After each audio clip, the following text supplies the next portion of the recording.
नमस्कार मित्रमैत्रिणींनो, माझ्या यूट्यूब चॅनलवर तुमचे स्वागत आहे. आज आपण बनवणार आहोत ओटी बॅग. ओटी बॅग बनवण्यासाठी मी एक कापड घेतलेले आहे. त्याच्यावरती असं एक प्लेट ठेवून मी त्याची मार्किंग करून घेतलेली आहे. ते कापड मी फोल्ड करून घेतलेले आहे, डबल फोल्ड कापडवर मार्किंग करून झालेली आहे. आता आपण ते कटिंग करून घेऊया. आता आपले कापड हे कट करून झालेले आहे. आता आपण घेऊया मेन फॅब्रिकला पण मी डबल फोल्ड करून घेतलेले आहे आणि आतमध्ये कॅनव्हास सेट करून घेतलेला आहे. आता आपण मेन फॅब्रिकला त्याच सेम वाले प्लेटने मार्किंग करून घेऊया. मार्किंग आपली आता करून झालेली आहे. आता मेन फॅब्रिक पण आपण सेम पद्धतीने कट करून घेऊया. आता हे आपले मेन फॅब्रिक पण कट करून झालेले आहे. व्यवस्थित राऊंड शेपमध्ये कट करून घ्यायचे आणि मग फोल्ड करायचे. आपल्याला 2 फोल्ड करायचे आहेत त्याचे, आणि मग 2 फोल्ड करून आपल्याला त्याच्यावरती मार्किंग करायची आहे. आपल्याला त्याच्यावरती व्यवस्थित पहिले फोल्ड करून घ्या फॅब्रिक. मला 2 पोटली बॅग बनवायचे आहेत म्हणून मी हे डबल फॅब्रिक कट करून घेते. एक पोटली बॅग बनवायची असेल तर सिंगल फॅब्रिक घ्यायचं, सिंगल फॅब्रिक काढून ठेवायचं. आता मी हे 2 पोटली बॅगची तयारी करते म्हणून मी हे आता डबल फॅब्रिक कटिंग करून घेते. तुम्हाला सिंगल बॅग बनवायची असेल तर सिंगल फॅब्रिक कट करायचे. आता आपण याच्यावरती मार्किंग करणार आहोत. मार्किंग करून घ्यायची आपल्याला याच्यावरती 2 इंचावरती राऊंड शेपमध्ये 2 इंचावरती मार्किंग करून घ्यायची व्यवस्थित.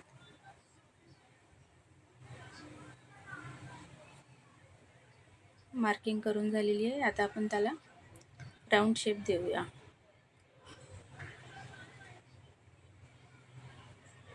व्यवस्थितरित्या त्याला राऊंड शेपमध्ये कट करून घेऊया.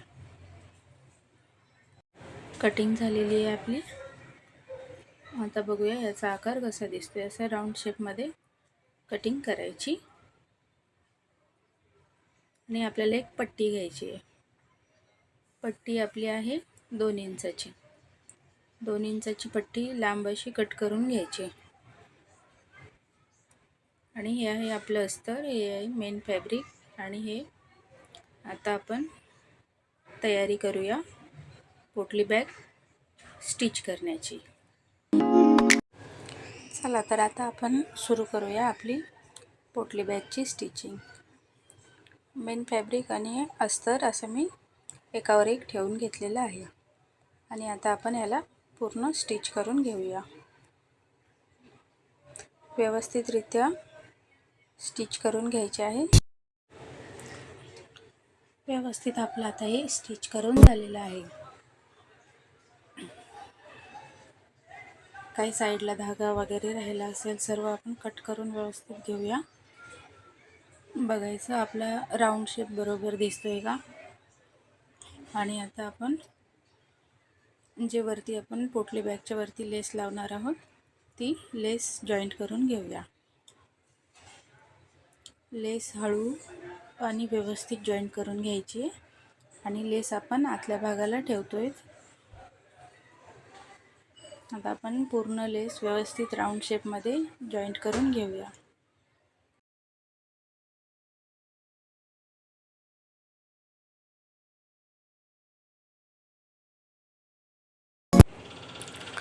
आता आपण दोन्ही साईडने लेस व्यवस्थित स्टिच करून घेतलेली आहे.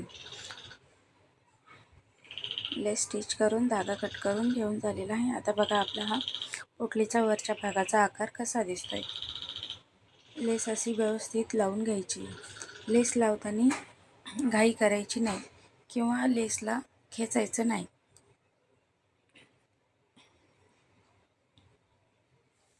आणि जे खालचं आपलं फॅब्रिक आहे त्याच्यावरती ठेवून बघायचं व्यवस्थित आकार आहे का 2 इंचा. आणि आता दुसरं आपलं जे फॅब्रिक आहे ते त्याच्यावरती ठेवून आपण त्याला व्यवस्थित पकडून स्टिच करून घेऊया. स्टिच करताना आरामात स्टिच करून घ्या. आता आपण लेस लावलेली आहे आणि स्टिच करताना फॅब्रिक जास्त जाऊ देऊ नका. हलक्या हाताने स्टिच सर्व साईडने आपण आता स्टिच करून घेतलेले. आता आपण आपली पोटली फोल्ड करून घेऊया. फोल्ड करून झाल्यावर बघा कशी दिसते बघूया आपण आपली पोटली बॅग. व्यवस्थितरित्या पहिले फोल्ड करून घ्यायचं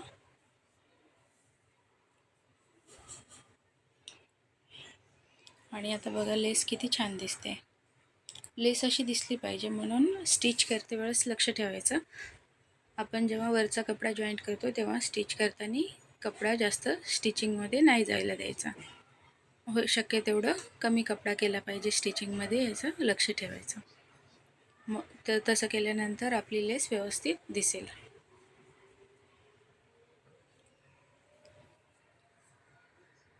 आता आपण पट्टी घेऊया आणि वरती जॉईंट करून घेऊया. पट्टीवरती मी गोटापट्टीची डिझाईन बनवून घेतलेली. तुम्ही पाहिजे तर साधी पण पट्टी लावू शकता, पण मला आवडते गोटापट्टी म्हणून मी गोटापट्टीची अशी डिझाईन बनवून घेतलेली आहे.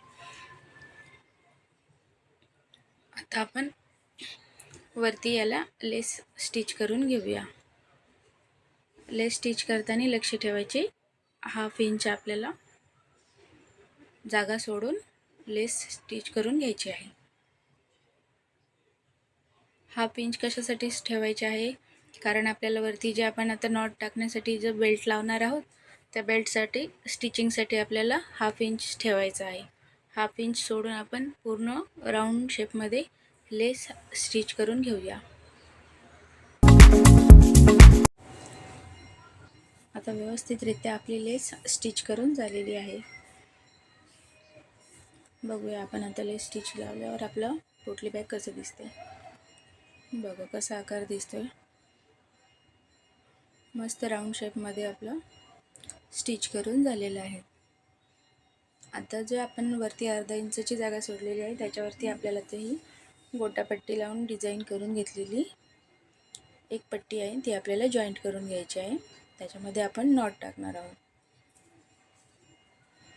आत्ता पण आपल्याला सेम करायचे, कापड जास्त नाही जायला द्यायचे कारण आपण तिथे लेस पण स्टिच केलेली आहे. 1/2 इंच जी आपण जागा सोडलेली आहे त्याच्यामध्ये आपण कापड स्टिच करून घेऊया. आपली पट्टी आता स्टिच करून झालेली आहे. जी पट्टी बाकी राहील ती पट्टी कट करून घ्यायची. पट्टी कट करून झाल्यानंतर पट्टीला थोडंसं फोल्ड करून व्यवस्थित स्टिच मारून घ्यायचं.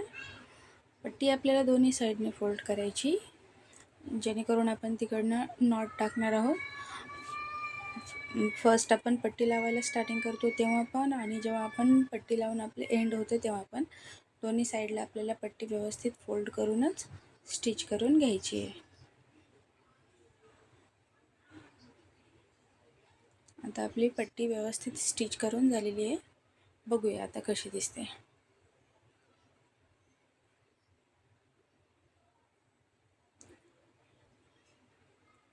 फोल्ड करून घेऊ आपण पोटली आपली. बघूया आता कशी बनली आहे.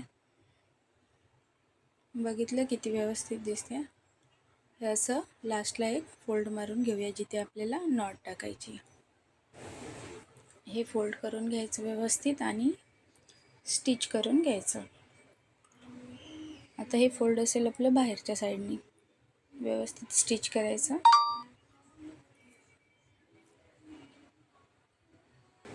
बघूया तर मग आता आपली ही जी आपण पट्टी फोल्ड केलेली आहे आणि आता आपली पोटली बॅगचं असं शेप दिसतोय. पट्टी बघा किती व्यवस्थितरित्या फोल्ड केली आहे आणि गोटापट्टी लावल्यामुळे ते आणखीन छान दिसते. अशी कुठली पण डिझाईन तुम्ही करू शकता. हे आता मला जे सुचलं, जे मला आवडलं ते केले. आता हे जे पोटली बॅग कट करताना राऊंड शेपमध्ये जो कपडा निघालेला आहे त्याला आता मी स्टिच करून घेते टसल्स बनवण्यासाठी.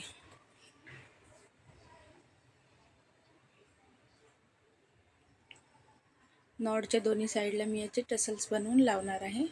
आणि आता याला मी हाफ शेपमध्ये कट करून घेतले आणि आता त्याच्यावरती लेस जॉईंट करून घेते. आपली लेस आता जॉईंट करून झालेली आहे, बघूया.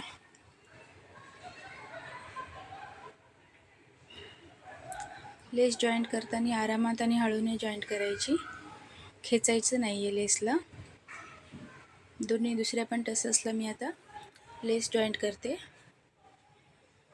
टसल्स थोडे मोठे बनवते मी, तुम्हाला पाहिजे त्या आकारात पाहिजे तसे बनवू शकता, वेगवेगळ्या डिझाईनचे. दोन्ही टसल्सला आता लेसला मी डबल शिलाई करून घेते.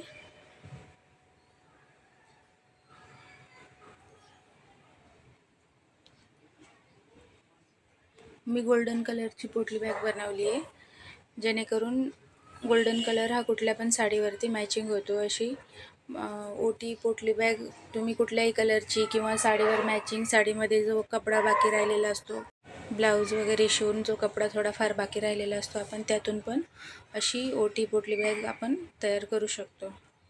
आता हे आपले टसल्स दोन्हीने पण लेस लावून झाली आहे, तर आपण आता पोटली बॅगमध्ये नॉट टाकून घेऊया. नॉट मी रेडीमेडच घेतली आहे.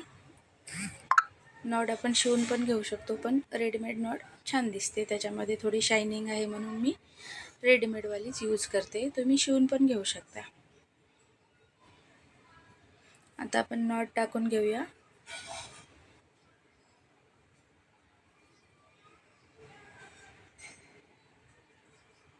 तुम्हाला माझे व्हिडिओ आवडत असतील तर असे वेगवेगळ्या प्रकारच्या बॅग, पोटली बॅग, बटवा, विविध प्रकारचे आता मी बनवत राहणार आहे, तर ते बघण्यासाठी तुम्ही माझ्या चॅनलला सबस्क्राईब करा. नॉट टाकून झालेली आहे आता आपली.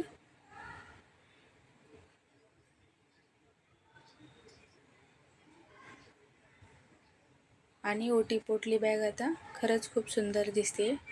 आता आपण टसल्स जॉईंट्स करून घेऊया. नॉट जेवढी पाहिजे तेवढी ठेवते आणि बाकी कट करून घेते.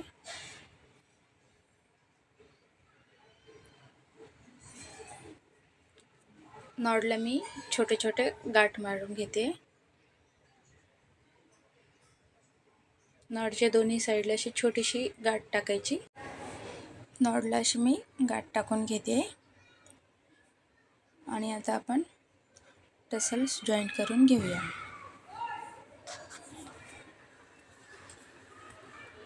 व्यवस्थित पकडून टसल्सला स्टिच करून घेऊया.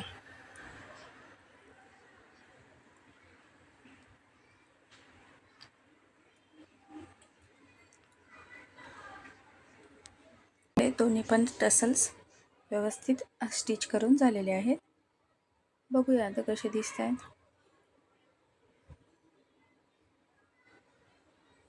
मला असे वेगवेगळ्या प्रकारचे टसल्स बनवायला खूप आवडतात. बघा, मोठे टसल्स बनवले पण सुंदर दिसते. दोन्ही पण टसल्स तयार आहेत आणि खूप सुंदर दिसत आहेत. पोटली बॅग पण छान दिसते. अशी ओटी पोटली बॅग आपल्याला लग्नामध्ये किंवा ओटी भरणीच्या कार्यक्रमामध्ये, जेणेकरून आपण त्याच्यामध्ये नारळ, तांदूळ वगैरे ठेवू शकतो आणि फॅन्सी पण आहे. तर तुम्हाला आता ही पोटली बॅग कशी वाटली, तुम्ही बनवून बघा. मला तर माझी पोटली बॅग फार सुंदर दिसते, फार आवडली आहे. तुम्ही नक्की ट्राय करा आणि माझ्या चॅनलला लाईक करा, सबस्क्राईब करा.